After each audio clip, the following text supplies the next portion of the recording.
everybody. Welcome back to your favorite podcast, ATOWN Rundown. I'm Joey. This is Jeremy. We're the Miller Lite Boys. Crack one open and join us on this. Right now, we're all recovering from this crazy-ass ice storm that hit Atlanta. Did y'all get any ice? So it wasn't as bad where I live. Like, there was ice, and for the longest time, everything was working fine. And then the power went out for a little bit, but the Wi-Fi was out for like 2 fucking days. When you have 3 kids and the Wi-Fi is out, it's the worst fucking thing in the world. And especially when it comes to how you're going to entertain them, because nothing in this world works without Wi-Fi anymore. Your laptops don't work. The TVs don't work. You can't stream anything. The tablets don't work. And then the worst thing in the world is fucking video games. You can't fucking play video games anymore at all. Like, you can turn on your console and you can look at all your video games, but like 99% of all video games, you have to have Wi-Fi to even access, to even play. It's so annoying, dude. Yeah, I was trying to play something the other day, and it's like it was letting me play, but like every 3 minutes it would pop up and be like, can't connect to Wi-Fi. I'm like, yeah, it doesn't need to connect to Wi-Fi. So I'm playing a campaign. The only game we have that would allow an offline mode is WWE 2K25. So me and my 10-year-old son played that game for like 2 days fucking straight. We played the fuck out of some WWE wrestling, and it was a blast. But then the Wi-Fi came up. Everything's back to normal. Everybody's civilized again. The roads never really got bad, because I had to go to work today, and there was only like one small patch of ice that I went on. But like everything was just fucking frozen. It was 13 degrees this morning. It was fucking insane. Because I mean, we're Georgia boys. We're not used to waking up and it being 13 fucking degrees outside ever in our entire lives, you know? It's hell. And on top of that, 13 degrees outside, and then you got to go do shit. Like, you can't just be like, oh fuck. Like we closed my job 2 days in a row, but then today we just opened an hour late and everybody came to work. But it's just like I am not like built for 13-degree weather with wind. No. You know what I'm saying? Like, this shit sucks, dude. So shout out to all you guys who deal with this shit on a regular basis.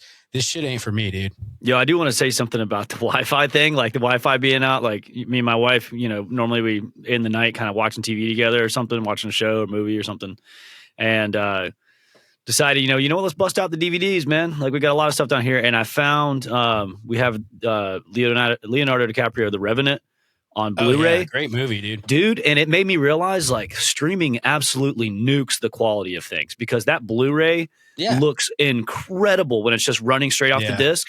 Like, when they're telling you you're streaming in 4K, that's bullshit.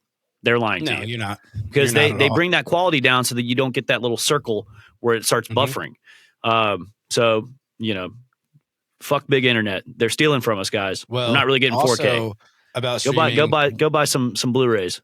One thing that we didn't school our kids on was that after they went to bed, we just used our hotspot to fucking sign into Netflix on the TV and watch that. But we didn't let them do that. Oh, that was just for mama and daddy. You know what I'm saying? That was just for the big kids. Yeah, exactly. Yeah, y'all learned it. They did not. But jumping into this, we're going to go ahead.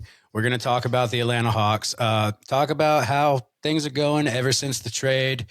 We got to kind of understand, are they living up to expectations? Are they not? Right now, they're sitting in 10th in their conference. I think they're like, 23 and something like that. 23 but they're and 25, under 500. Yeah, 2 games under 500. They're under 500, which isn't the worst thing in the world, especially we're getting close to the All-Star break, and it doesn't necessarily put the playoffs out of the picture, but it does make it like a fighting uphill battle. And we have won our last couple of games, but right now, like, from your opinion, since you follow the Hawks closely more than anybody I know, what do you think with this team out of what we're seeing right now? I think it's getting better. You know, remember what I was saying last week was like, let's see these new guys settle in, learn how the team plays, let the team learn the new guys. And one thing that they did this week that's really made a big difference in my eyes is they brought up this kid, Koloko, who's a center. And since Porzingis has been out, like, we've been really lacking when it comes to center. I mean, and Onyeka's having a great year, but, you know, outside of that, you have Mo Gay, who I really like, but he's just kind of raw and not there yet. Koloko's a big body from Arizona. I got to shout out my buddy Luke from Arizona. He went to Arizona. He made sure that I knew that he went to Arizona. So Koloko from Arizona University. Hell yeah. Signed him to a 2-way. Not Arizona State. Don't confuse those. Not Arizona State. We have him on a 2-way contract. I think they need to give him a real NBA contract because he's been a real difference maker. And I feel like his first game, he was very involved, but it seemed like he was afraid to get too involved. Like they would kind of give him the ball and he kind of looked to get rid of it as fast as he could. Yeah. And then he just was wide open for a three, spotted up, hit a three, big man three, which love to see it in today's game. And we needed it. It came down to the wire against Memphis Grizzlies that night. So I think that's a big hole for the Hawks that they may have found an answer for. Now, I don't think that Koloko's a fucking all-star or anything, but he is a piece that you needed, and you needed another big body. It's something that's happened to the Hawks all year is they haven't been big enough. And even with, and having Porzingis out there, he's not the greatest defender, not the greatest rim defender, but like his size is very helpful out there. So hopefully with that, we're going to see a little more consistency. What exactly is going on? Because I know he's got that condition. I don't know if he's out with the POTS. No, he's not. He has an injury. He has an injury right now, and he's supposed to be reevaluated, or maybe he was reevaluated. But hopefully he's coming back soon. I'd like to have him back in the lineup, and that's probably why Koloko's still on a. If it looks like this Porzingis thing is going to keep happening like this, which I have no reason to think that it won't, won't change, then you give Koloko a contract. But also, Risa Shea finally coming back. I was about to mention that. You were telling me before the podcast that he's coming back. So that's a breath of fresh air. He just got elevated up from the G League after, rehabbing down there for a couple days or whatever. So he's coming back. He's back with the team. He was with the team on Monday, but was ruled out. I think they just already had a game plan ready and decided to start Corey Kispert, which I think worked out fine. Of course, we beat the Pacers and the Grizzlies, who are both bad. But let's see. I think they play the Celtics on Thursday. Let's see how that goes. I think it's in Boston. Yeah, because last time we played Boston, it was not well. And I will say, I We've been bad at home, dude. Well, I did like what I saw in the last couple of games, because it got to the point where the Hawks were, rattling off assists and they could run the ball movement very well. But they were giving up more than they could score, and they were not scoring shots that they absolutely should be scoring. It seems like they're kind of dialing back. It seems like they're fixing that a little bit. But granted, the two teams you mentioned were teams that we actually should have beat. So now you got to see what you can do against Boston after, getting humiliated by them. Right. Yeah, and it's in Boston. We'll see. I'm not going to say the sky's falling if we don't beat Boston, and look, with their record being where it is right now, they're not out of it yet. The East is still pretty tight. A lot of teams do this thing after the All-Star break where they go on a big run. Hopefully the Hawks can do that. If you remember the 2021 season when we went to the Eastern Conference Finals, we were terrible the first half of the season. And then we fired Lloyd Pierce and Nate McMillan took over, and all of a sudden we went crazy. And, we ended up getting a top 5 seed in the Eastern Conference. So that's possible. And so you never know how people are going to act after the All-Star break. Who knows who's going to fall off. Main thing to me about this season, though, is like we've been saying, this Trey move was about the future.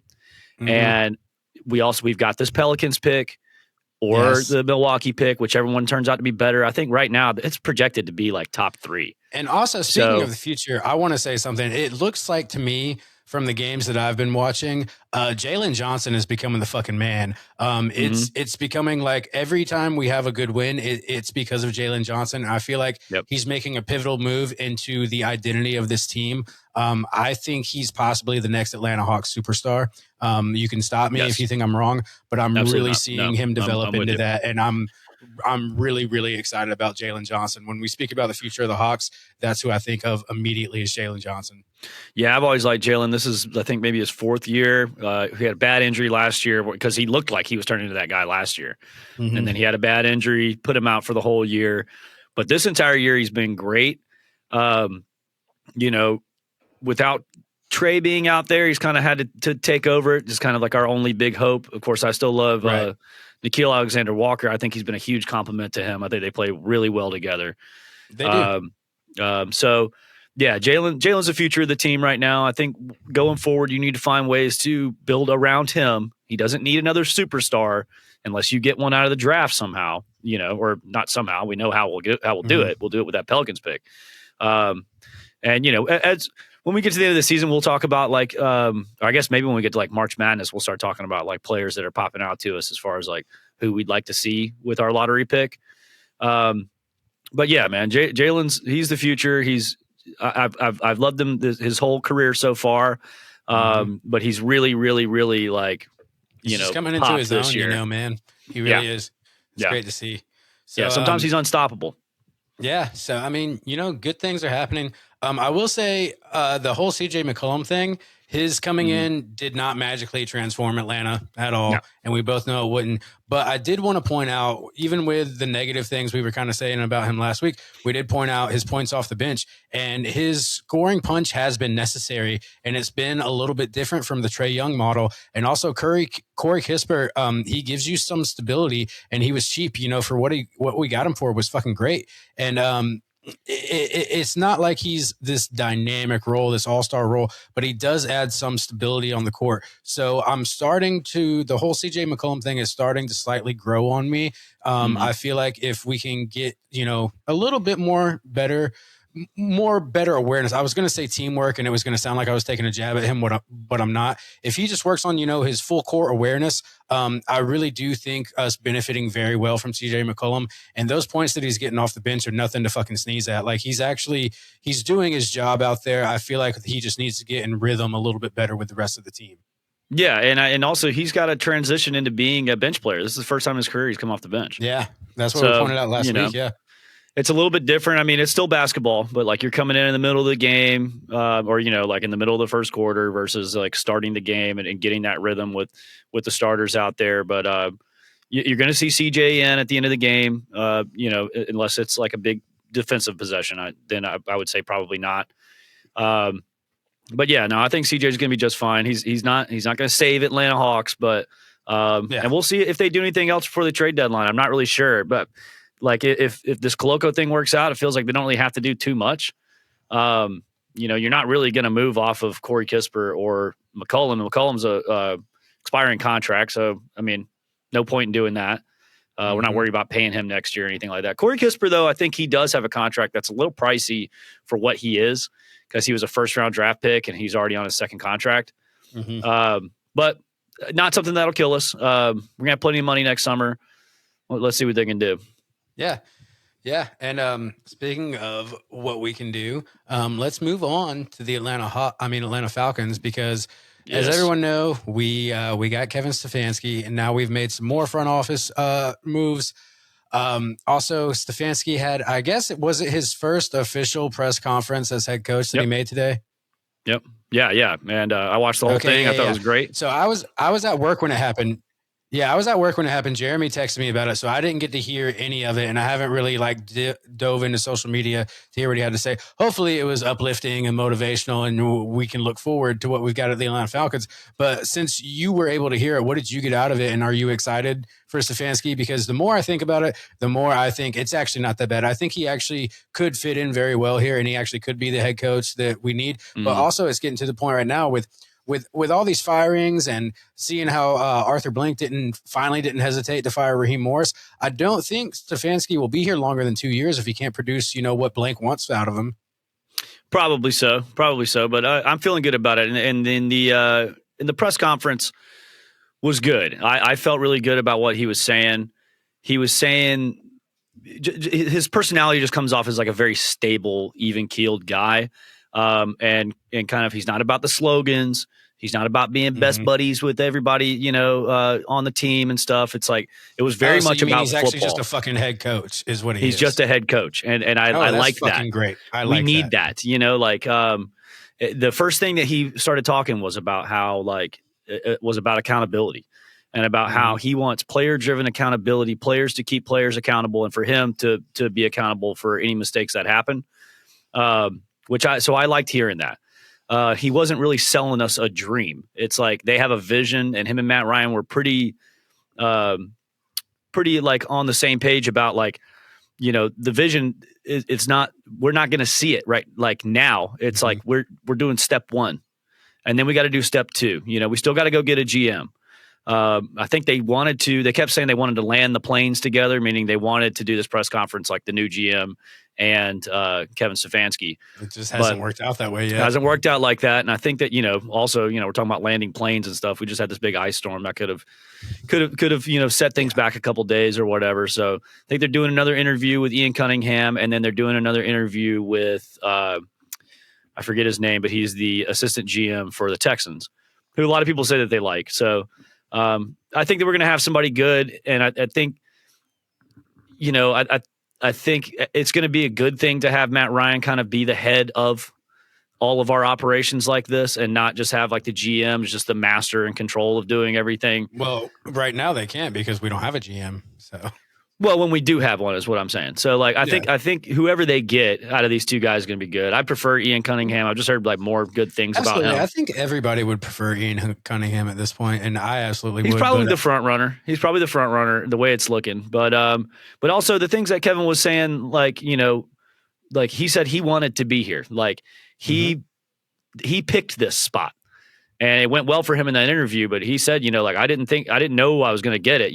I came in with my bags packed, like ready to get kicked out of Atlanta, and like, but it turns out he was staying and looking for a place to live and all that stuff. So that's fucking awesome, dude. Yeah, they so it seems like his vision's going to be really good. He talked about some of the coaching hires.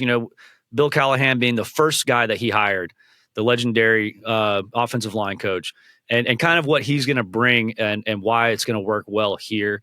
It makes me wonder what they're going to do with the offensive line. I wouldn't expect any offensive line moves like this year as far as personnel, because I think everyone's contracts are kind of in a spot where it doesn't really work like that. Staying where they are right now, yeah. Yeah, but next year I would expect to see some changes with the offensive line, because they're running a little bit of a different scheme where like we've always kind of done outside zone running, but now we're going to do like gap running. And I think for Bijan, and this is going to be, they were very emphatic about running the ball and that being like our identity. And I think that's good because it's going to take a lot of pressure off of your young quarterback. And he's not going to have to do too much. He's not going to have to drop back, 45 times a game. And when your biggest strength on your team is Bijan Robinson, which no one can argue, that's the truth. I think that this is a good philosophy to go with. Yeah, absolutely. Well, hopefully, I will say this, as much as I love Bijan Robinson, hopefully it doesn't stay that way for too much longer. Hopefully within the next 3 or 4 years, we can get an elite quarterback where we're like, okay, this is our identity on offense. Like this is who commands the ball, because right now, you're right. Our running back is who commands the ball and who commands the play and who we literally build our offense around. But dude, it doesn't matter who you have over here. Like when you have Bijan Robinson, like you got to use him. You got to do absolutely. it. Like it's the best thing to do. It's kind of like, he's in the same conversation as, prime Nick Chubb and fucking Saquon Barkley and Christian McCaffrey. Like you would be a fool not to build your offense around them. But also like if you can find a double threat, because in all honesty, just as good as fucking Saquon Barkley is, he's also been able to have, Jalen Hurts just as good as you know what I'm saying? So yeah. And Nick Chubb, even though you can say what you want about Baker Mayfield, Nick Chubb had Baker Mayfield, who he was able to rely on at times. You know what I'm saying? But Baker Mayfield wasn't even the guy that he is now when he was in Cleveland. No, nowhere close. Yeah. But I'm just saying, like, they asked, by the way, Mike Bell asked Coach Stefanski, like in the press conference, like about the Baker Mayfield tweet or whatever. Things that Baker's been saying about him. Yeah. And he, he went full professional with it. And he was just saying like, he's got all the respect for Baker as a football player and as a person and all this stuff, which I thought was the right move. Yeah, don't get into the petty wars. It's probably not what he wanted to say. He probably wanted to say something completely different. He probably, probably wanted to say, I can't wait to see his ass twice a year too. Yeah, exactly. By the way, Baker Mayfield is 2-4 against the Falcons since he joined the Buccaneers. So I thought that was a silly thing for him to say. But also, he talked about bringing back Jeff Ulbrich, which I think is a great move. So as good as that defense was last year, having the continuity stick with the team and with the young players, all of the impactful young guys we have, the rookies and the second-year guys, Brandon Dorlus, Xavier Watts, Billy Bowman, James Pierce, Jalen Walker, all those guys, like, and sticking with that, and most of his coaching staff. We found out that Nate Ollie, the D-line coach, who a lot of people give him a lot of credit for what we were doing as far as like breaking the franchise sack record, like on his coaching, he's staying. So Mm-hmm. I'm starting to see like how this, like I'm liking the coaching staff. Now we did officially get Tommy Rees, who was Cleveland's offensive coordinator last year, who I guess Stefanski was calling plays for half the season and then gave the play calling to Tommy Rees. They asked him today, Joe Patrick asked him today, like, are you going to be calling the plays or is it going to be Tommy Rees? And he cleared it up. He said, Tommy Rees will be calling the plays. And the way that he kind of explained that, and he explained this in an interview after the press conference when he was on Andy and Randy, and he just kind of sat down with them at Mercedes-Benz, was saying like that the play calling to him, and I don't know if I necessarily fully agree with this, but it kind of made sense the way he was saying it. He was like, the calling the plays during the game isn't really what matters to him. It's the game planning of what plays are you going to call in on Sunday. So on Wednesday, Thursday, and Friday, when you're trying to figure that out, that's what he wants to be involved in. The order of when those plays come out is not really his concern. And, you know, he just expressed that he has a lot of trust in Tommy Rees, and we'll have to see how that goes because he was great at Alabama. He was not great in Cleveland. Exactly. But again, the same thing that we were saying about Stefanski and pretty much everybody that's in Cleveland. To your point, Nick Saban was incredible at Alabama. How was he in Cleveland? You know what I'm saying? Yeah, true. Good point. You know, like, so it's like with what you have in Cleveland, it's hard to really grade these guys on things.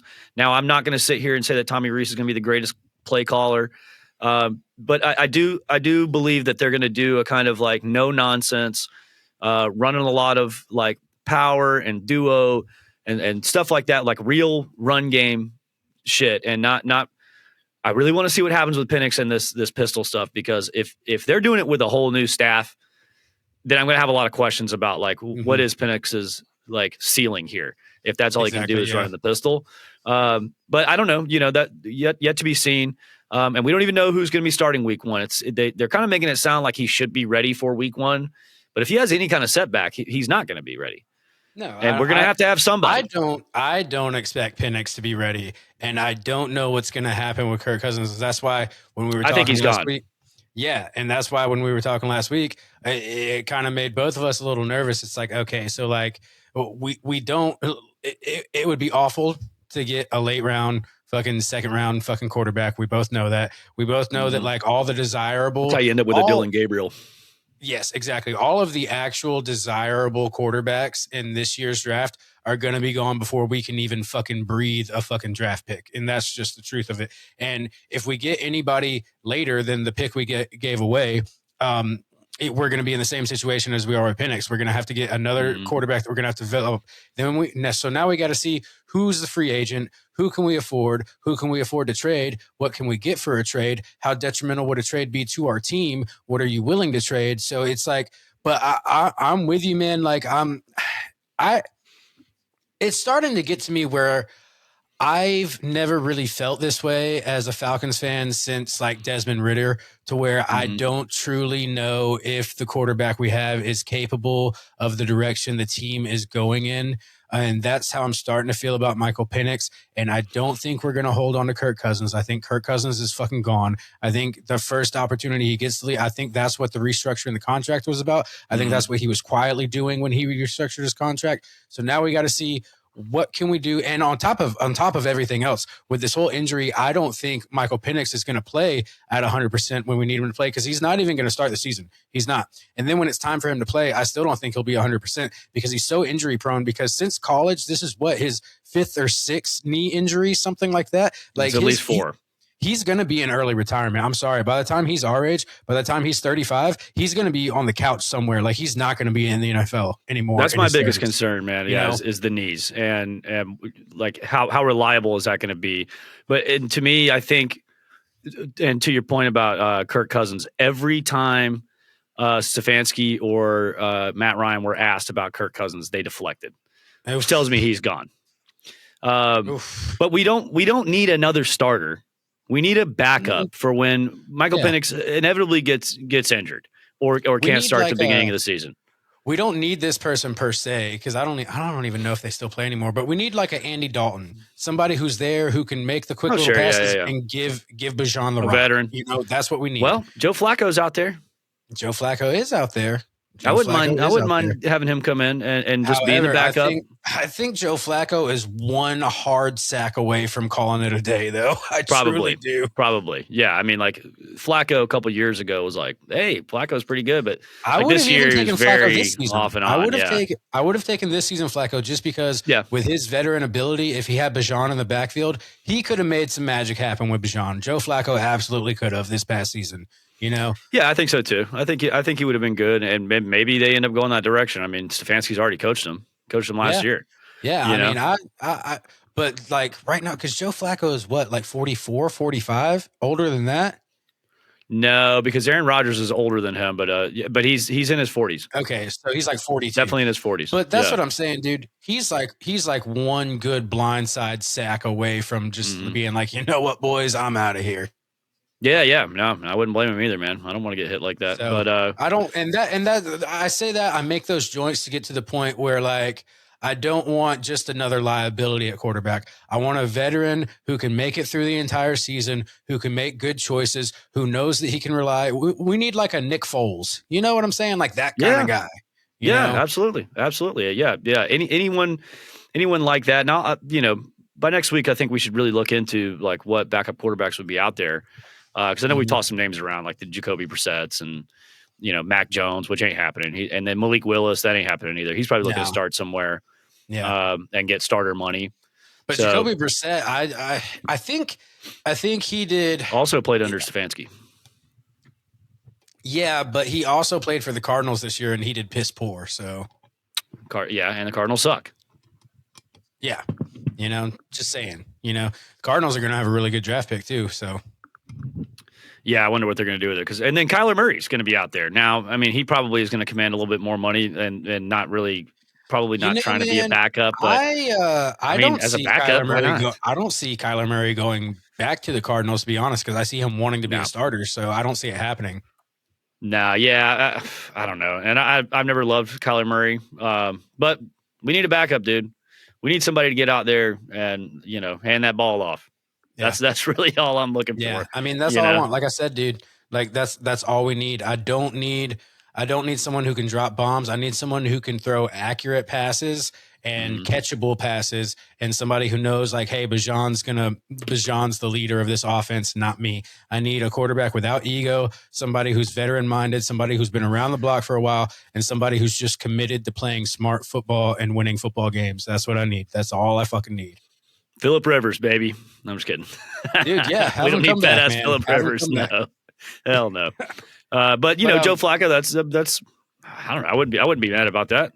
Joe Flacco would not be the worst thing in the world. I mean, to be completely honest, it would not be the worst thing in the fucking world. I actually think it could be quite beneficial. I'm just so worried that Joe Flacco would suit up for the Falcons and then get a career-ending sack. You know what I'm saying? Yeah. I would hate to see that too, but who knows? Maybe we only need him for 2 games, and then he just rides the bench and makes paycheck the rest of the year. Maybe they do the unthinkable and Baker Mayfield comes to the Falcons, dude. That's not happening. Wouldn't that be crazy, dude? That would be fucking awesome. After he just talked shit to our new head coach, that would be some Showtime material right there, dude. Dork behavior, dude. He's really good at it. He's really good at it. Yeah. I know. Him taking shots at Kevin Stefanski when like he's not the guy who cut him. Or didn't cut him. They traded him, and he's like, "Oh, they shipped me out like a piece of garbage." It's like ownership went after Deshaun Watson, dude. Yeah, because ownership was going after Deshaun Watson, and he was like, "Fuck this." Matt Ryan basically did the same thing. Well, I was about to say it's the same thing Matt Ryan did because I remember you and I were I think we were having beers at the Ideal Sports Lounge in Lakewood when we got news of this, and me and you basically agreed that like, it sucks that they put Matt Ryan in the situation because now Matt Ryan's sitting there at practice being like, "Hey, I saw this whole media circus you guys did talking trash," not like paraphrasing, kind of talking trash about my ability, talking about how good of an asset Deshaun Watson would be for you. And then Cleveland got him, and now you're stuck with me. But I already saw you and the city of Atlanta and all the fans talk all this shit. I don't want to be here anymore. That's like you going after, some chick that, is, a hot, rich lady, and she's really into you, and you're like, all right, I'm going to make the jump. I'm going to divorce my wife, and I'm going to go be with her. And then all of a sudden that lady has a change of heart, and she goes with some other guy, and then your wife's looking at you like, oh, motherfucker, I thought you didn't want to be with me anymore. Yep. So I don't blame either of those guys for feeling that way. But But, someone, posted like one of those laser eye pictures. I'm talking about, they have like the red lasers in their eyes, and it was Baker Mayfield. And it said, "Don't poke the bear." It's like the bear pokes himself. Okay. He pokes himself. He talks shit about people that didn't do anything wrong to him. Even in Carolina, he asked to be cut. He talks shit about that guy. He does this all the time. And I was talking to a friend of mine at the bar, and he was just like, "Yeah, man. Well, he's like, that's kind of," he's like, "It's like the Michael Jordan thing where he kind of makes up a story," or Shaquille O'Neal used to do this, makes up a story like, that maybe isn't necessarily true, but it gets him motivated and fired up. But it's like, well, keep that shit in your head, man. Like, you don't need to put that online. The only difference is when Shaquille O'Neal would do it, everybody would know he was full of shit, and it would actually be funny. Yeah, well, no, I know, and I love Shaq. He, by the way, he lives in the South Side in Henry County. I'm not going to dox him or anything, but I think he's like an honorary sheriff of Henry County, by the way. Yeah, he's a sheriff deputy. Yeah, deputy sheriff, whatever you fucking call it. He helped arrest a dude. There was like a fucking crazy situation going on in McDonough or some shit like that, and he like. Could you imagine getting arrested by Shaq? Dude, first of all, scared as hell. How the fuck is Shaq going to be a cop? You see him coming from fucking 300 yards away. Like, there's no mistaking him. Right. Oh, yeah. You're like, Detective O'Neal is on the case. Nah, dude. Right. He's I ain't talking the most conspicuous motherfucker there is. Right. Yeah, absolutely. Also, Falcons hired new special teams coordinator. Thank God, because Marquise Williams was the worst in the league. And got the Dolphins special teams coordinator, Craig Ackerman, who Dolphins special teams is actually pretty good. Speaking of Dolphins, you see Mike McDaniel went to the Chargers? He did, and he withdrew himself from the Cleveland Browns coaching race. I mean, and there's a lot of guys. Udinsky just did the same thing. It's like the Browns are so bad, and I bet they feel so stupid like firing Stefanski now because he was the second head coach in this cycle to get hired. And then now nobody wants to coach for the Browns. Nobody wants to go there. And that's the thing. There's so many, like, it is just internet gold right now. All the memes that are coming out of like all these head coaches, like actively avoiding being hired by the Cleveland Browns. But you saw that fucking Buffalo made Joe Brady their head coach, right? They sure did. Yeah. Yeah. I think that's a good hire. Keeping him in house. Yeah. It is a good hire, but I did he already works with Josh Allen. Yeah. But I did see, because I follow a lot of Buffalo Bills pages on social media, there was one thing, and I'm not as wrapped up in Buffalo Bills fandom as I am with the Atlanta Falcons. But one of the memes that stood out to me was apparently Buffalo Bills fans have been talking mad shit about the draft picks they've been making the past couple of years, and Joe Brady has been in charge of those. And now they put Joe Brady as head coach instead of firing him when he was in charge of all these draft picks that all these Buffalo Bills fans hate. So that's neither here or there for me because it's not my first team. So I don't dive too much into the Buffalo Bills fandom as I do with the Falcons. But apparently, from what I'm seeing, is Buffalo Bills fans aren't exactly that excited about this happening, even though I would be excited to have Joe Brady down here. Yeah, me too, as a play caller. But, do you think it's interesting? Coach. Do you think it's interesting that like all these teams, they're hiring coaches now and they're not waiting on Clint Kubiak? Oh no, they're not. Well, it's kind of like either Kubiak already knows where he's going or he's not going. Where would anywhere. That be? The Raiders, the Browns. Dude. I mean, what's left? What's left? Just watch, dude. Watch. Does Baltimore have a coach yet? Nobody's going to want to go, and Kubiak's going to win the Super Bowl, and then he's going to coach. Then he's going to coach the Cleveland Browns into playoff victory. Yeah, okay. Yeah, let's not get ahead of ourselves. I don't think so. I honestly think, and I think that there were some things coming out that he was maybe like undecided on if he was going to be a head coach, that he might just stay with Seattle. No, so that's another good reason to go out and get your guy now. Yeah, that's the point I was going to bring up too, is like I did hear some reliable, unreliable sources I saw on the internet that Kubiak's staying put, that he's not going to be a head coach anymore, that he's just staying right where he is. And that, in all honesty, that would kind of make sense. Why not get everything you can, every accolade you can under your belt, and then, really go out there and be a formidable head coach. But it also gets to the point where, like, do you want to coach the Raiders? Do you want to coach the Browns? I know that ideally you might want to coach the Ravens, but those are some big shoes to fill. Are we sure the Ravens don't have a coach? I don't think they have yet. You can double check on that. It should be a very easy Google the internet moment. Yeah. Just curious. I'm pretty sure they don't yet. I know the Dolphins got somebody. Didn't the Titans pick up Mike Vrabel? No, Mike. No. Mike Vrabel's at. He used to be with the Titans. Mike Vrabel. I was about to say he's with the Patriots. Okay, No, Ravens. that other dude. They just picked up. Okay, they got Jesse Minter, the Chargers defensive coordinator. Okay. So yeah, the Vrabel, Ravens. What's the fucking Dabble? Fucking Dabble. Never mind. No, I don't think so. They picked up someone else. They just got somebody, dude. Hold on. God damn it. Oh, Robert Saleh from San Francisco, defensive coordinator. I knew that. He was with the Jets before that. They just got fucking. Oh yeah, they got Brian Dable as the OC. Dable, right. dude. Yes, Dable. Okay. Yeah. The Giants head coach. It sounds fired. too much like Vrabel. Dude, I kept confusing it with Dable, but yes, that motherfucker from the Giants. They just picked him up. I didn't. There was a lot of people saying that he wouldn't. That wasn't a realistic offensive coordinator. By the way, just like we were saying with McDaniel, like they were saying, like, no, he's going to go for a head coaching gig. Like apparently not. And it says a lot about the Browns when all these guys are saying, nah, I'd rather go back to being a coordinator. So for another team to come be your head coach and make $10 million either. But speaking of the Titans, now that they got Robert Saleh, they're talking about making some huge splashes, some huge moves, maybe making some fucking draft trades. But apparently the Titans are eyeing George Pickens.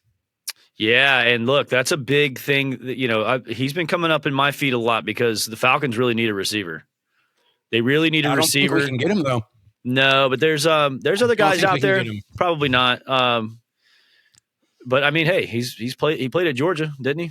Yeah. So Atlanta's pretty close to home. George Pickens. Yeah. Yeah. So I think that that's. I don't know. I don't know how realistic it is, but. That would be amazing, dude. He's gonna kind of go and like be a number one somewhere, but we really need some wide receiver help. This Kyle Pitts thing, the more I look into it, it's like I think like the best scenario would be a franchise tag and a trade, especially with the way that Brian Callahan's going to be running like a lot of like 12 personnel and stuff. Like you're going to need a really good blocking tight end. Kyle Pitts is not that. We talk about that every week. Not at all. I've been ripping him to shreds this year because of that. Rather than paying him a bunch of money to stay or just having him play on a franchise tag and letting him walk for nothing, if you can get something for him, man, if you can get some picks that help you get a wide receiver in the draft, like, doesn't have to be a first rounder. You've already got Drake London, but like we need other guys out there. And, we also need a guy like Ray. We need a third string slot guy. I wonder what it would take. Or not third string, but your third wide receiver. Huh? I wonder what it would take to talk Ray into coming back. I don't know, because he's not playing anywhere. Probably just money. Yeah. I mean, I don't know, but he kind of showed his ass on the way out, and I'm, maybe the organization, like maybe Uncle Arthur's kind of like, nah, man. Not after the way you threw a fit. Well, dude, I think it was circumstantial the way he threw a fit. And I honestly, like with the way everything played out and the reports we heard from other teammates, I feel like it was kind of understandable why he was throwing a tantrum. I don't think he was wrong, but it seemed unprofessional. But even though it was unprofessional, I feel like it's feel like it's a forgivable circumstance. Brother, we're talking about the NFL. The NFL is not forgivable, dude. All the time. But how many times do players do unprofessional things all the fucking times, and then you see them next year and they're in this fucking Super Bowl and they're fucking selling Wheaties and shit? It happens. Yeah, tell that to Colin Kaepernick. Okay, yeah, okay. I'm not touching that one. Well, I'm serious. Like, when they do things, like the NFL is not always forgivable. Well, okay, you can do especially when you're a wide receiver 3. You can do everything except stand up for your rights. That's it. That's the only thing you can't do in the fucking You're not NFL. allowed. Yeah, you're not allowed to fight. You're not allowed to fight for social justice. You're allowed to fucking beat your wife and stab a guy and all types of crazy shit. But standing up for social justice, like Deshaun Watson, can't do that. Right. Can't do that, motherfucker. Yep. Yeah, you can have all kinds of, Don't get started on that. And just for Roger Goodell to come out a couple of years ago and apologize for the way he treated Colin Kaepernick, like, yeah, it's a little too fucking late now, and he's still unemployed. Felt like at this point, like he shouldn't be playing in the NFL just because of like ability and how long he's been out of the game. Not to mention he was a backup at the time when it happened. So it's like some of that is like, okay, I mean, but him not to get a contract to be a backup QB. Yeah. In the NFL over the last, 7 years or something, is a little absurd to me. But And then not only that, look at the culture shift in the NFL. Now they're one of the most like fucking stand up for yourself, fucking, goddamn end racism in the end zone. It's all performative bullshit, man. It's it's all that. But like, look at what you did to Colin Kaepernick. It's beyond fucked up. It's fucking stupid. I hate that. Yeah, it's and that's what annoys me, dude. It's like when the NFL's like, stand up, stand up for women, like, and stand up against like men being violent against women. It's like, no, you're the ones who did that, not me. Why are you telling me that? End racism. You guys did that. Yeah. Not me. Yeah. Stop telling me that. Yeah. Like, it's like I've never they're always years too late on this shit. Yeah. I've never beat up a female in my life, but that guy except for my sister when we were young, but that guy who's hoisting a fucking Super Bowl trophy, like that dude was just in jail for beating up his pregnant wife. I mean, what are we doing here, guys? Yeah. It's like doing? It's like the Ray Rice thing happens. And then 2 years later, they're telling us not to beat women. I'm like, what? Yeah. Why are you telling me that? Tell your guys that. You're the ones doing that shit. Yep. But I digress. Moving along, let's talk about this. We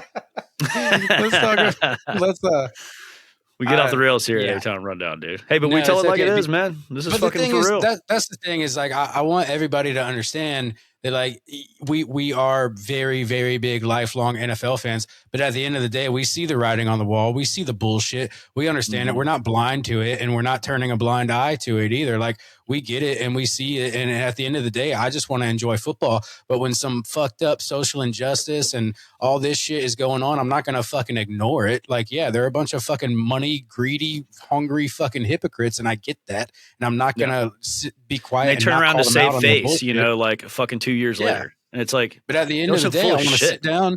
At the end of the day, I want to sit down, pop some Miller Lights, and enjoy some football for the love of football, not for all the other hypocrisy and fucking political bullshit that goes on in the game. I just want to enjoy fucking football, Right.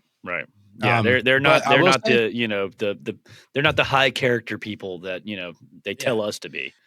And there's two sides of that coin, because I see some people that are like, oh, well, you can't support the NFL because of what really goes on and blah, blah, blah. And it's like, bro, I just want to watch football, man. I just want to fucking watch football, dude. I don't care if they're protesting. I don't care if they're not standing for the anthem. I don't care if they are standing for the anthem. Like, I want to, I want to watch the game. All right. So we just had some technical difficulties there. We started harping on the NFL and about the whole Colin Kaepernick situation, and Jeremy's internet completely went out. So call it I was going off too. Call it being silenced by the NFL. Call it whatever you want, Yeah, they're trying to shut us up. We're back. They're trying to shut us up, man. Fucking. We're back. But the whole gist of that, we don't have to go all the way. I was about to say, we don't have to go into all that. We were just kind of saying, like, they're NFL's hypocrites. They need to stop telling us how to fucking live until they start living that way. Yeah. Yeah, and the thing is, we see it for what it is. We just, you know what? Let's talk about this Super Bowl matchup.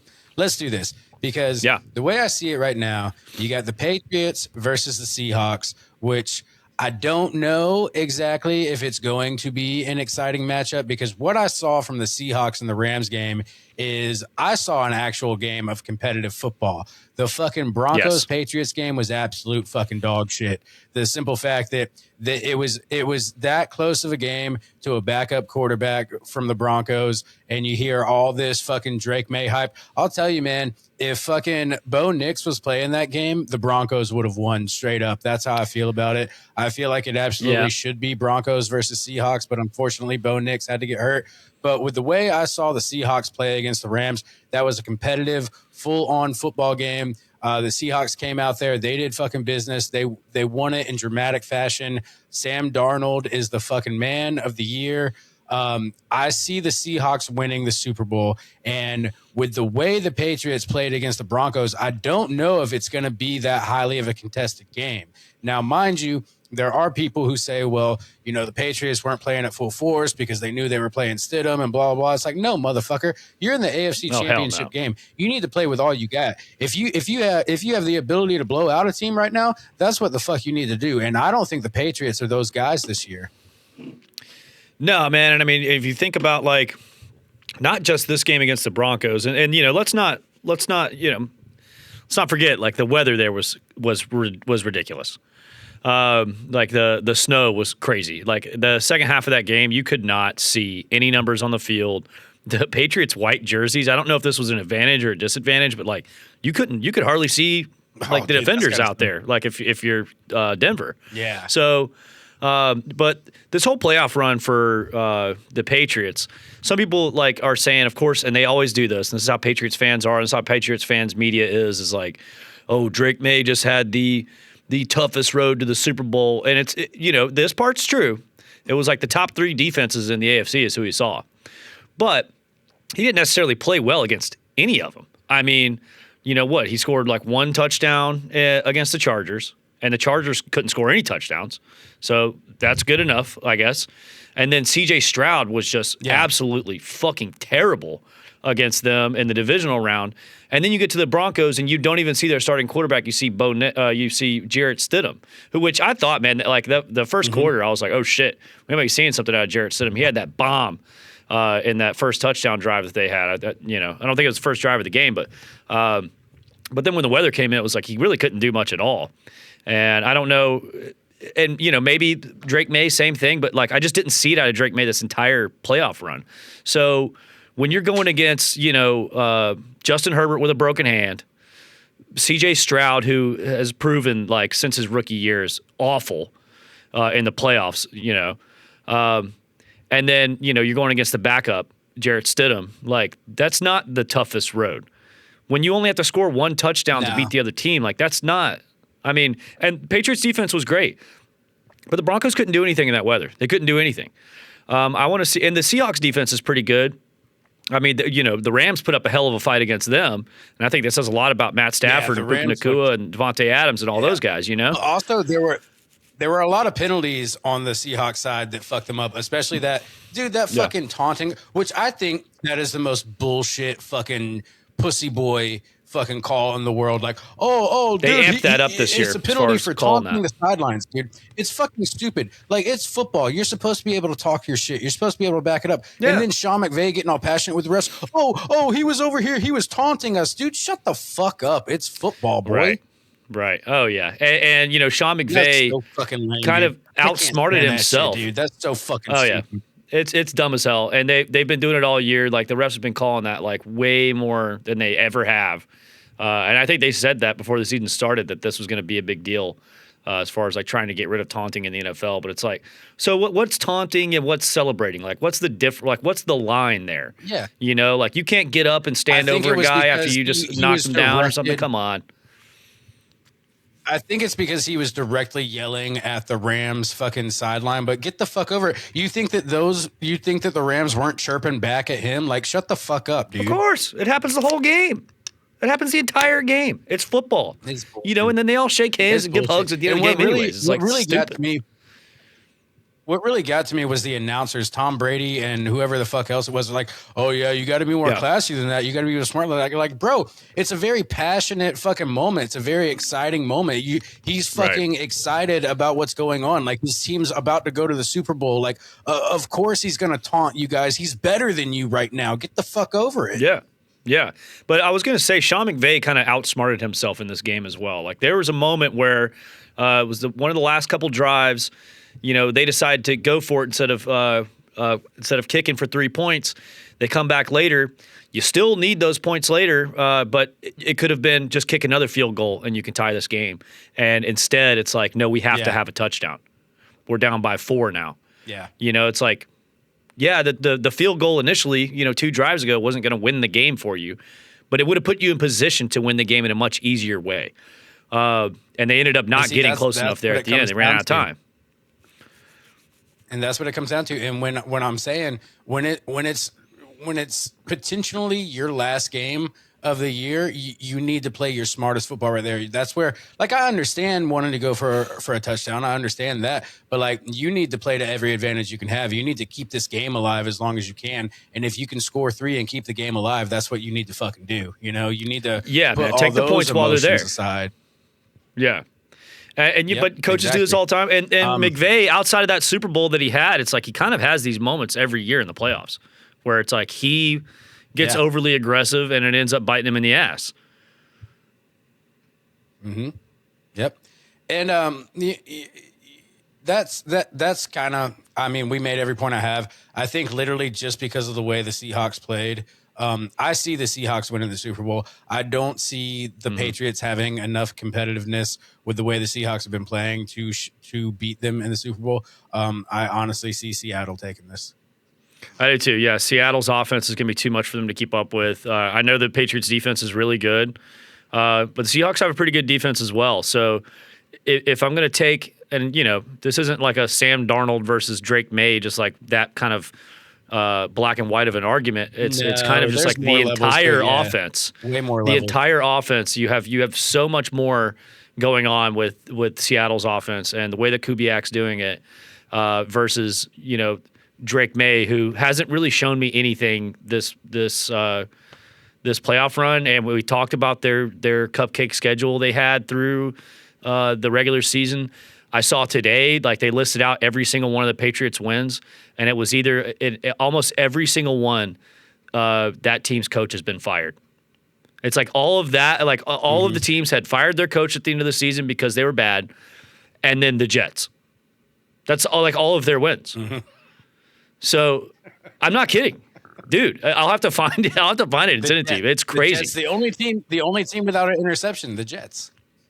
Yeah, which is still fucking insane to me. And hey, they kept their coach, but I think they're just fully tanking. Can't believe the Falcons couldn't beat them. And dude, and let's not forget, Michael Penix was slinging it on that Patriots defense when we played them earlier this year. They barely got away with one against us. Yeah. So what do you think Sam Darnold and that offense is going to do? If they do, it's the best team versus the luckiest team. Let's see how lucky they get. That's what I was about to say. This is when football has less to do with skill, because let's put it into perspective. Skill is a big part of the game, but also there's luck and there's also fucking strategy. And you can be a very bad team and have a very good strategy. But granted, we will say that they did have one of the easiest fucking schedules of all time. But strategy goes a lot into it when you're not that great of a team. And I do think the Patriots do have a pretty good strategy to win games. It's been working. It's been benefiting them this far. Get lucky as hell, like, with the opponent that you draw. I mean, come on. Pretty much. I don't know. Yeah. And I'm not, I'm not trying to like shit on it and take anything away from Mike Vrabel. I think he's done an amazing job turning that team around from what they were last year. Especially, I mean, look, they're in the Super Bowl now. Drake May's second year. Drake May's good, but he's not. I don't know. Patriots fans, like, they have this, and same thing with like some of the Tom Brady seasons. It's like, really, dude, like he beat a team that didn't score a single touchdown in the Super Bowl, like the Rams, and everyone's like, he's the greatest. They look at that performance. It's like he didn't have to do anything. They won like 13-6. Yeah. Or something like that, against the Rams when Jared Goff was there. But so the Patriots are going to be talking about Drake May like that. And you hear the MVP chants and shit. It's like, what did he do to be called MVP? You know what I mean? So, but here's what it is. Yeah, the Patriots is what he did. He did. He certainly did that. But yeah. And they got lucky. They got very, very lucky this year. And you're right. What you started this with. If Bo Nix had played, I would give the Broncos a much better chance. I thought Jarrett Stidham was all right in the first half, but again, once that weather came in, and here's another thing about Drake May: 86 passing yards in the AFC Championship game. 86, like that's not impressive to me. That shit ain't gonna work against Seattle. I guarantee you, man. They're gonna put up, 38 points, 40 points. On the Patriots. I know their defense is good, but this Seattle. But also, when you watch this Super Bowl, remember Seattle's not a very good first half team. They're kind of slow. And that's even how it was with the Rams. That's even how it was in the game against the Rams. Remember, they only scored 3 points against the Falcons in the first half, and then they beat our ass. Yeah, they came out swinging, and that's what they do to everybody. So I wouldn't be. I wouldn't like Patriots fans. Don't start celebrating in the first half, and take it from me, because I have celebrated at halftime in the Super Bowl. Celebrate the first half because we did not that, the move. And it fucking blew up in our face, and it was it was something that we don't talk about anymore. We act like it never happened. We're really good at forgetting that one. But before we move on, we're in agreement. So like we're both taking the Seahawks in this game, right? Yes. Yeah, I'm definitely taking the Seahawks. So what I wanted to do right here, and I know that we're kind of still a little ways away from baseball season, but Jeremy and I are very, very, very much diehard Atlanta Braves fans. And it's hard for us to contain our excitement about the Atlanta Braves. And we kind of want to go ahead and start talking about them, not dive too much into them, but kind of just share our love and share our excitement for this coming up season. For those of you who don't know, Brian Snitker is no longer the manager of the Atlanta Braves. That was a big shakeup. It was kind of a heartbreak to Atlanta. We all love Snitker, but now we got Walt Weiss coming in. Walt Weiss was a legendary Brave when Jeremy and I were growing up. It's a name that was very prominent in the 90s and early 2000s. I'm kind of excited to see what he's going to do as full-blown manager. There has been some signings.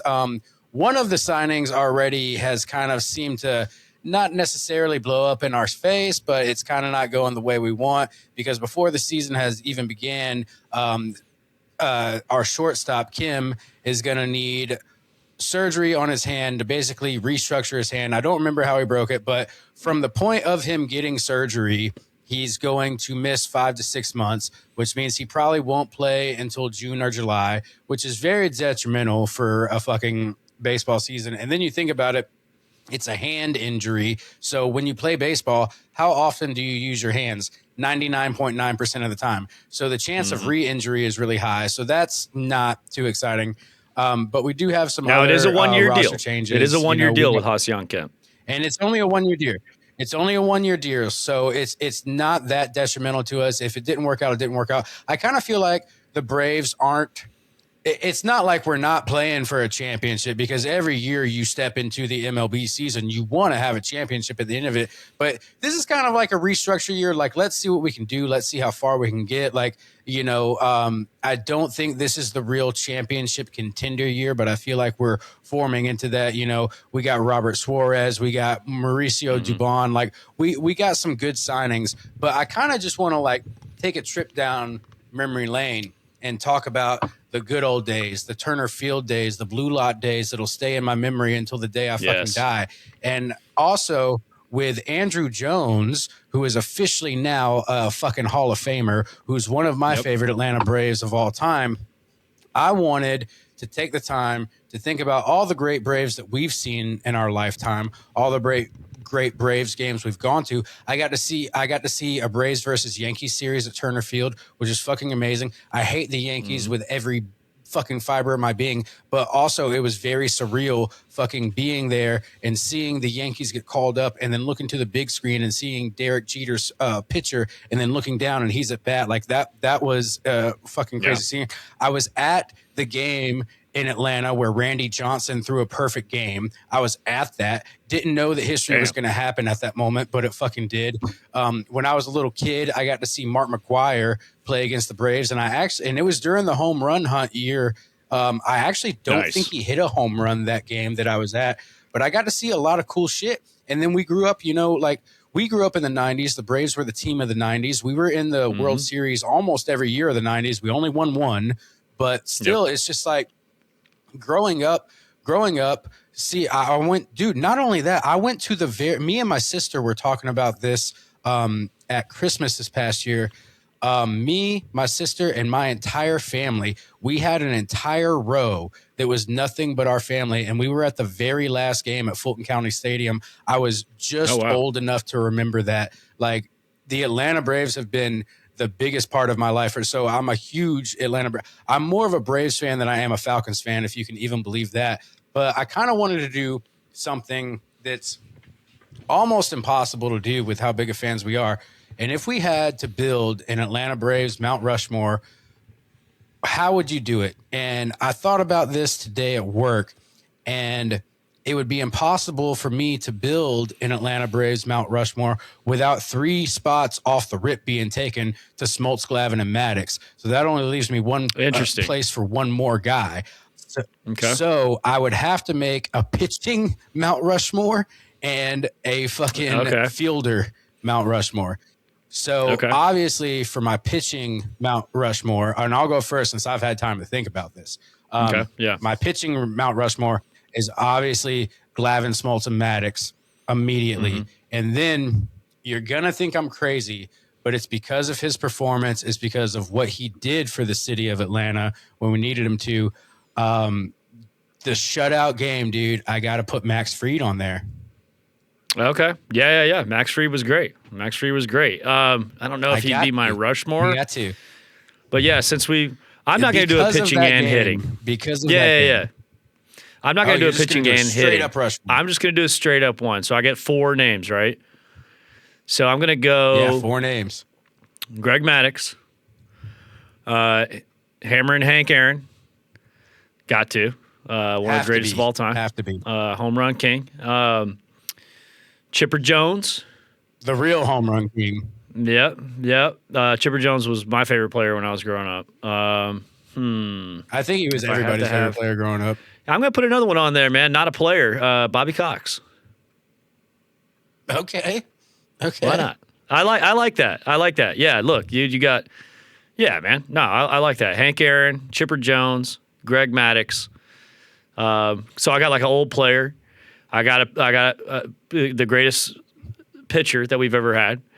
I've got the face of the franchise through my lifetime, and then I've got one of the greatest managers of all time. In fact, right behind me, you probably can't see it, is a signed Bobby Cox picture of him getting thrown out of the '95 World Series. Still holds the record of being ejected from the most games. So, and dude, do you remember that? Like being at Turner Field, and Bobby would come out of the dugout, and like everyone gets up and they're cheering for Bobby, and then whenever he gets thrown out of when that umpire throws him out, everyone goes fucking ape shit, man. They love it. So it's like, stood up for his players. Legendary guy. So what I want to say, my favorite part of Bobby Cox's career was his last season, his retirement year. I was working at Mellow Mushroom downtown, which was literally like a 20-minute walk from Turner Field. So I went, dude, when I worked there, I literally went to like 40-something home games. I was there like almost every week. I was at so many fucking home games. I had a year like that. On Bobby Cox's last season, there was the Bobby Cox special where you could get standing room tickets for like $5 or $10. So I would just pay $5 or $10 at the box office. I would go to the standing room section, and it would be like a fucking Tuesday or some shit, and I would just walk down to wherever the fuck I wanted to. It was awesome. Oh, that was the best, man. Like, I had so many memories of like. So my mom, the company that my mom worked for, they had like 4 season tickets that were like 9 rows back from the first base dugout. And they would use those to kind of like when their executives were in town, like they'd give them something to do while they're in Atlanta. Like, here's some tickets to go to the Braves game. So it was 4 tickets, and you had like $25 in concessions, and that includes beer, and 2 free parking passes. So anytime someone at her company wasn't using those tickets, I'd get a call from her and be like, hey, you want to go to the Braves tonight? I got 4 tickets. You can have them. And so me and my friends would go. Hell yeah. And there was a couple times I went by myself, or they're like, me and one other guy be like, hey, let's, you got a girl you want to take? Like, let's take 2 girls out there with us, and we'll have a couple beers for free and free parking and all that. But there was a lot of games where Turner Field was the best date night, dude. It really was. Turner Field was the shit. Man, it was a lot of fun. Turner Field was fucking awesome. And for some reason, like, girls really like baseball, Like, I mean, out of all the sports, like, I feel like football, there's too many rules they don't know. I feel like, also with baseball, it's like a certain environment, especially Turner Field. Like, you'd get there 4 hours before the game. You'd tailgate with all your buddies. You'd have a good old time. It was nothing but camaraderie. You'd make friends with strangers. Everything was awesome. And also, there was something I don't know if many people knew. Back in the day, if you got to the game late, parking was free after, I think, the 4th inning. So a lot of times what we would do is we would purposefully show up to the game late so that we didn't have to pay for parking, and then just buy a ticket at the door and go in. Man, I got a funny story about going to the game late one time. It was Tommy Hansen's debut when we had first called him up. Pitcher Tommy Hansen, rest in peace. I don't know if you remember him, but this is probably like the year I graduated high school. Yeah, but me and my friends were all like, we saw him at spring training, and we're all, nerding out about the prospects and all that stuff back then. Which I'm going to be doing again this year as soon as we get closer to like spring training. But we're going to the game, and this might not be like kosher for the podcast, but we're driving up there. My buddy has a bag of weed, and he's like, "Hey man, roll us a blunt." And I roll us a blunt in the back of his truck, and we smoke it on the way like up there. And we get there, and parking is completely full, and it's already like the third inning. And so you remember back then, like you could just go park at some guy's house, like park in his yard, and he'd charge you, $10 or whatever. Absolutely. So this old black dude's out there, and they're kind of, directing parking and, taking money for parking. So he's got a sign that says $10 parking. We pull up, and the guy can smell it. And he looks at my buddy who's driving, and he's like, $20 for parking. My buddy looks at me, he's like, sign says 10, pimp. And he goes, funniest line, dude. He's like, all right, yeah. And he's like, but I had to try you because your eyes are partly cloudy with no chance of rain today. Like he was like, oh, these white boys are stoned. Like I'm gonna get them, and didn't work. But anyways, we park, we go in and watch Tommy Hanson the rest of his first MLB start. Dude, speaking of that, this is the reason why I knew that parking was free after a certain, I think it was either the third inning or the fourth inning, but my buddy Cameron lived in Summerhill, and there was this one game. Okay, so mind you, I had a broken fucking foot. I was in an air cast and everything. And I was like, okay, because he lived on the side of Summerhill that like the end of his street was the like side entrance of Turner Field. Like he lived right there. So I went to go park at his house, but all of our friends were in his parking, in his driveway. So he was like, hey man, just park on the street. So like, all right. So I parked on the street, and I get like, and I'm walking to the fucking field, and I get like all the way down the hill, and then Cameron starts blowing up my phone. He's like, hey man, the lady, my neighbor, she's saying you're parked too close to her driveway. I wasn't in front of her driveway. I was just too close to her driveway. And she was freaking the fuck out. Didn't want me to park there, was fucking claiming she was going to call a tow truck, all this shit, blah, blah. So I was like, fuck. So luckily it wasn't my driving foot that was broken. It was my left foot. But so now I got to turn around with a broken fucking foot and hobble my ass all the way up this fucking hill to go move my car. And when I get there, she's trying to tell me that I can park there for $40. And I was like, fuck no, you're not about to hustle me, bitch. Like I can fucking park at Turner. Yeah. I was like, I can fucking park at Turner Blue Lot Field for less than 15, $20. Like, yeah, exactly. Here? Like, are you fucking kidding me? So yeah, I fucking get in my car and I start driving around. Blue lot's completely full. Yellow lot's full, blah, blah. So I get to gray lot because it was the closest one. And I was like, fuck. So I start going and I go up to the parking attendant, and him and his homies are just sitting there chilling, just talking to each other. And I was like, hey, how much is it? He's like, oh, just go ahead and park. And I was like, wait, what? He's like, yeah, it's already, and I can't remember what inning it was, but he's like, it's already blah, blah inning. You can just go ahead and park for free. Like after the sixth or something like that. I'm going to start doing this more often. Yeah, there you go. Like I'm just going to do this more often. Like, fuck yeah. Dude, yeah, now. So I saved my $40. But. There you go. Yeah, but it didn't save you a pain in the ass. But up at Truist Park, man, like the parking, you got to park so far away and walk. And $50 minimum. The way they have it set up, the cheapest parking at Truist is $50. And it's like a mile away.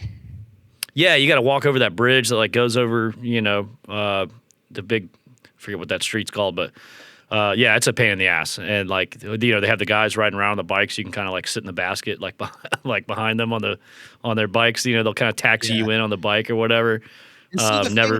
The thing about Truist is like there's a lot of like private owned fucking lots, but for some reason they feel more sketchy than Turner Field to me, because it's like I don't know you, I don't trust you. It's just some random dude in a Suburban that I'm paying money to. I don't know if I'm about to get a boot. Yeah, it's like I can't even see the stadium from where I'm at. Yeah. And it's also because they have the battery over there. It's like there's so much shit over there now. It's like even people that aren't going to the game are parked there. You know what I mean? Like people going up to like PBR and stuff like that, dude, or the Roxy. The battery is what it is. Like the battery can be a good time. It's cool for a little date night or whatever. But I would trade the battery for the TED any day of the fucking week. There wasn't shit wrong with Turner Field at all. No, they just couldn't keep any businesses open over there. It's like it felt dangerous. And people they go to the game and they get the fuck out of there. Now that Dude, But now, look at Summerhill Field now. is gone. Summerhill is thriving. It's thriving. Yeah, did you work over there? Did you work at there Summerhill? wasn't shit wrong with it. Yeah. Weren't you Yeah, I juniors worked on at Summerhill. And Summerhill, dude, yeah. but Summerhill wasn't how it was. Like, dude, I would go to work at 8 a.m. and there would be white ladies in yoga pants walking their poodles and stuff. There wasn't shit with scary like shopping about bags Summerhill. and shit. Yeah. Oh, I know. Yeah. No, I went there like 2 years dude. ago, and I was just like, No, this is completely different than what it used to be. But hey, the bullpen, Now, the bullpen out by the TED, that's still open. I'm pretty sure. Dude, Shout out bullpen. We used to go eat at the bullpen all the time. We did. But the thing is, like, I will tell you, like, back in the day, Summerhill was scary. But if the Braves had just stayed there 2 more years, they would have been fucking fine. Yeah, but I also think that the TED was like 70,000 like capacity, and like those last couple of years when the Braves just all they had was Freddie Freeman, it wasn't really selling. Like the stadium would be half empty all the time, and now Truist Park's like 44,000, I think. And then, I don't know. It's nice. I don't love like that it's a little further out of the city. It's like on the very edge of what you would even call Atlanta. But it's a nice park, Atlanta mailing address, and that's it. That's why they call it Atlanta, because it has an Atlanta mailing address, but it's fucking Marietta, dude. Yeah, no, I know. And I got a bunch of friends that lived up there, like around there, and still do actually. But and they consider themselves. I will say, Marietta. I never got to say my position player Mount Rushmore for the Braves. Let's hear it. Because it's different than the bullpen, bro. And obviously, it's got to start. It's got to start with the Hammer. It has to start with Hank the Hammer. So Hammer and Hank Aaron is number 1. Then of course Chipper Jones. Now here's the thing too. Larry Jones Jr. As much as I don't like where his career went and the team he plays for now, I am putting Freddie Freeman on my position player fucking Mount Rushmore. I respect that. Now I had a really big toss up, because there's players that I loved and I absolutely adored. Like one of my favorite players ever for the Atlanta Braves is Andres Galarraga, but I don't think he would fit on the Mount Rushmore. I wasn't here long enough. Acuna, who I don't think that. Yeah, then you got Acuna, who I don't think is a Rushmore player yet. Then also, dude, Fred McGriff, Crime Dog, one of the greatest fucking Braves of all time, but I don't know if he's Mount Rushmore worthy, So I think I would have to, even though Crime Dog did get in the Hall of Fame. Crime Dog got in the Hall of Fame about 2 years ago, wasn't it? Yeah. Pretty recently. But I think I'm going to have to round it out with this. So here's another thing too. I thought about, because there was a very specific reason I put Max Fried on mine. There's also a very specific reason that I wanted to put David Justice on this one, because he won us the fucking World Series. It was David Justice home run. But going back to how much I hate the Yankees, I hate that he went to the Yankees after the Braves, so I was kind of done with him after that. Yeah, and the media at the time, they were talking shit about David Justice until he hit that home run. Like that whole 2 years, they were talking tons of shit about him. And then you got Brian Jordan, who when I was a kid, Brian Jordan. I used to play in my grandparents' gravel driveway with a fucking Mark McGuire Louisville Slugger, and I would throw rocks in the air and I would hit them and I would pretend that I was Brian Jordan. But to round out my fucking Mount Rushmore, it's going to have to be Andrew Jones, dude. I was wondering if you were going to say him. Yeah, Andrew Jones was he was the man. One of the greatest center fielders ever. And congrats to him being in the Hall of Fame. Didn't we get Andrew and Chipper not the same year, but when they were the same age? Weren't they both 19 years old when they signed with the Braves? Actually, Andrew might have even been younger than 19. Andrew may have been younger, yeah, but we got Chipper before that. But yeah, not same year, but definitely, we definitely got him at the very start of his career. But yeah, he's definitely an all-time Brave to me. Can't, it was before our time, but all all of our elders would tell us about Dale Murphy, and of course you got the Sid Bream who won us the 1992 NLCS. You know, like it's just like, dude, there's so much good culture when it comes to the Atlanta Braves. There's so many good times, good memories. Like, I mean, of course, the 90s were riddled with disappointment, but the simple fact that we were the team that got there damn near every year, like it was just, it felt so good being a Braves fan, and it still does. You know what I mean?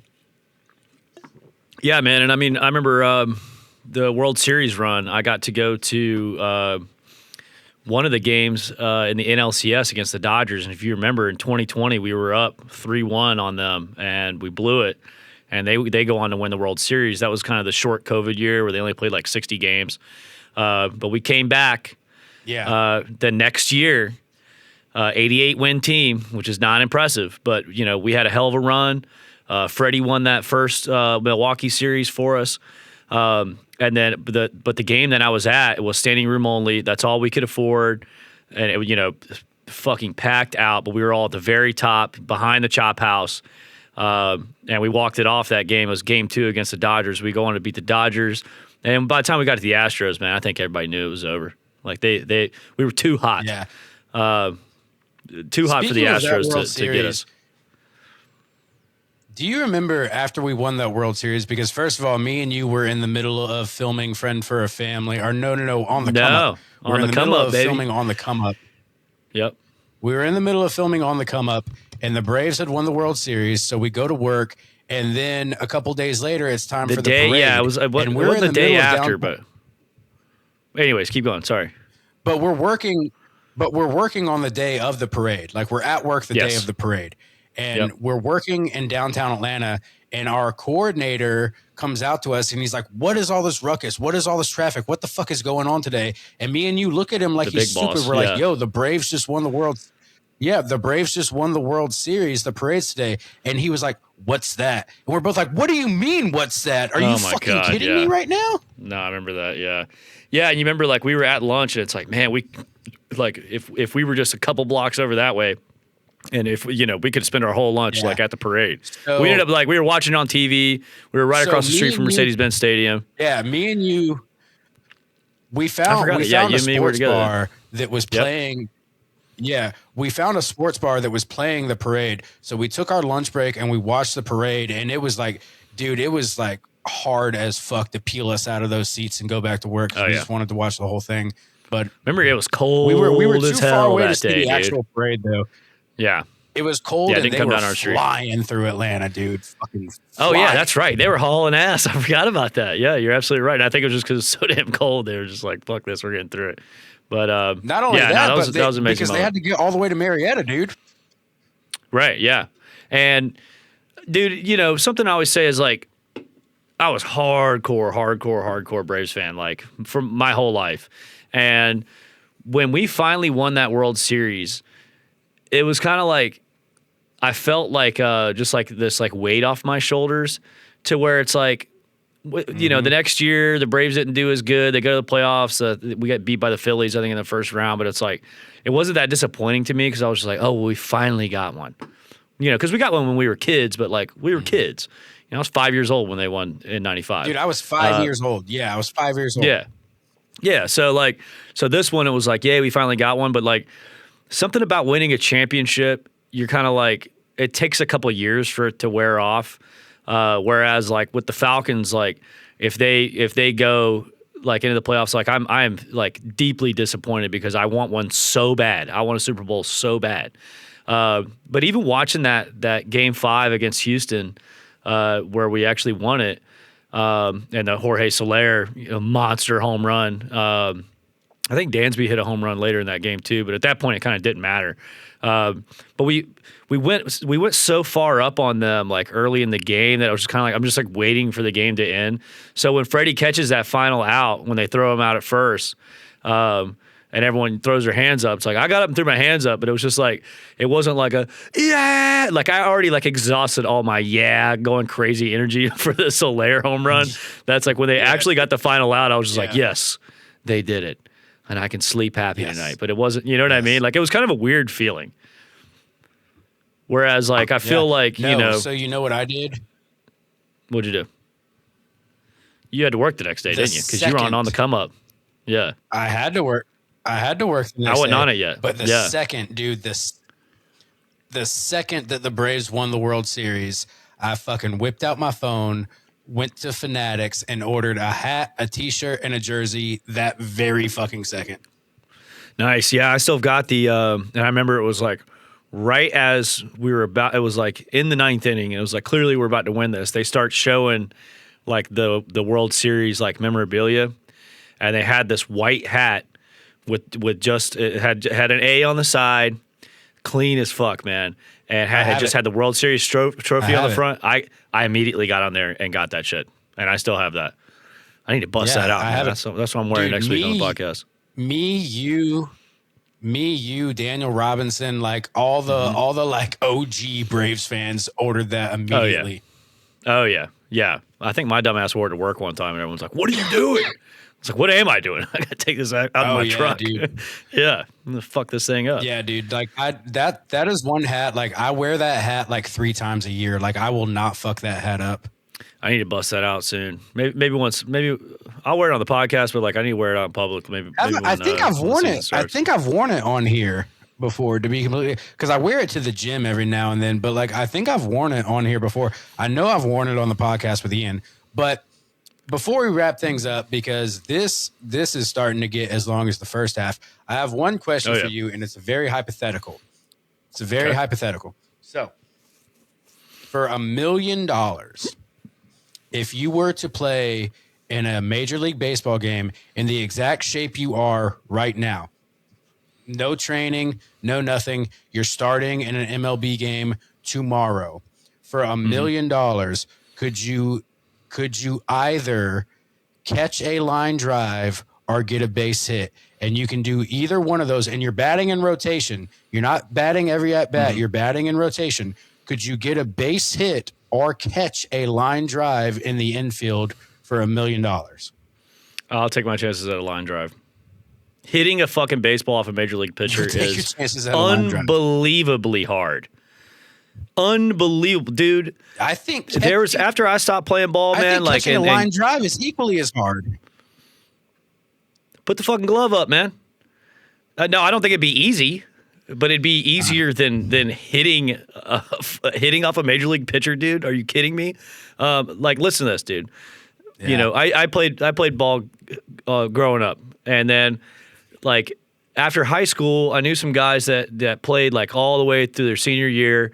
And we're hanging out like 2 years after high school. These guys could have gotten like college scholarships, but not MLB prospect guys, nothing like that. But these guys could have gotten like, you know, like a D2, D3 scholarship probably pretty easily if they had stuck with it. And we're all out there throwing the baseball, you know, just playing catch in the backyard, drinking beers and stuff. And then the two guys that had played, like kept playing, I kind of drop out, and the other guys, you know, my other friends kind of drop out, and they're just throwing the ball. They're throwing catch together, and the speed of that ball and like how hard they're throwing it was, you know, like it'd go past your face like shoo, and like you could feel it. Imagine a pitcher in the major leagues trying to deceive you with pitches, and you have to make contact and get a base hit. We're not talking about foul tip here, dude, because I think that'd be hard enough. No, I'm talking about a base hit. A base hit would be impossible for guys like me and you, period. So yeah, I would have better chances of catching a line drive. So here's the thing. Go ahead. I feel like I could catch a pop fly all day, but I do not think I can catch a line drive without my hand shattering, dude. Oh, it hurt like hell, but I would have a better chance at that. And I'm not saying that I would be able to do it 100%. But I would have a much better chance at that. Dude, I haven't caught a line than I would. I haven't caught a line drive since I was 16 years old, dude. No, same here. And then, you know, but the line drives coming off of those bats, man. Coming off of Austin Riley's bat.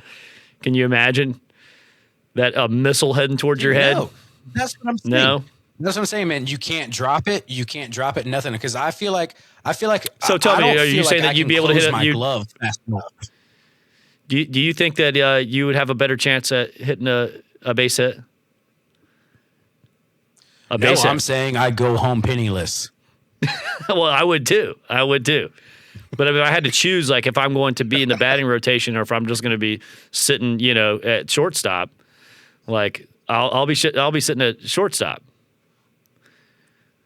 Well, that's why I didn't include outfield in this, because I feel like there's several pop flies even in Major League Baseball that I can catch, But I'm talking about like line drive coming off the bat at 110 miles an hour, like. That's what I'm saying. Like I can't catch that. I can't do either. I can't get a base hit, and maybe if I got really lucky on a changeup that I could just see dropping, then maybe. But no, like I feel like honestly, I'll tell you this. I feel like a fucking 12-6 changeup is probably, and many baseball purists are going to argue this with me, but I feel like it might even be harder to hit a perfect 12-6 changeup than it is just a fastball down the middle. Sure. But I mean, for guys like you and me, but like for a veteran hitter who like knows, they've done the scouting on the pitcher and they know like when it's coming, or they feel like they know when it's coming. I think a lot of guys would rather hit a changeup, but I don't know. I think they also would like to hit a fastball down the middle, like you're saying. Some guys like when people just hang a curveball. Sometimes that's the best shit to hit. Well, dude, what do you think the best pitch in baseball is? I think if you got a really good slider, that's a nice weapon. Okay, that's what you're gonna go with? Okay. Yeah. What do you got?